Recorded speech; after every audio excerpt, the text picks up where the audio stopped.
Gentleman's recognized. Thank you, Mr. Speaker.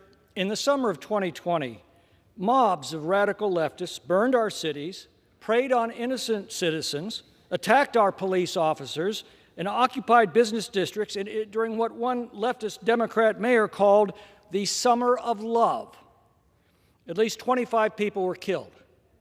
Republicans called for law and order.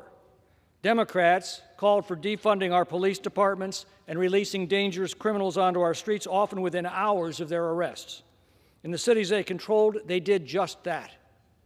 And in those cities, crime has skyrocketed, including the fastest increase in homicides ever recorded in our nation. Ironically, the greatest victims are their own constituents, who are now turning on them.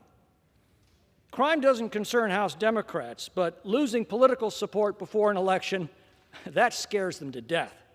And so we have these bills brought hurriedly to the floor today. Let me point out the obvious.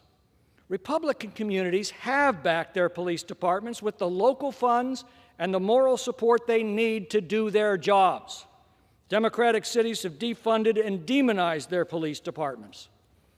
The Democrats' response is to take the taxes paid by the citizens who have fully funded their police departments and give them to those Democratic cities that have cut them. And still, virtually none of the money they propose to spend is for actual law enforcement. It's rather for intervention, de-escalation training, public health and social work training, all administered by the increasingly corrupt and politicized Department of Justice. We've watched the Democrats utterly destroy the cities that they have dominated for decades. Do we really want to let them do the same thing to our country? Americans need to ask themselves how much farther down this dismal road they're willing to go. We can restore safety to all of our communities the moment we summon the political will to do so. I yield back.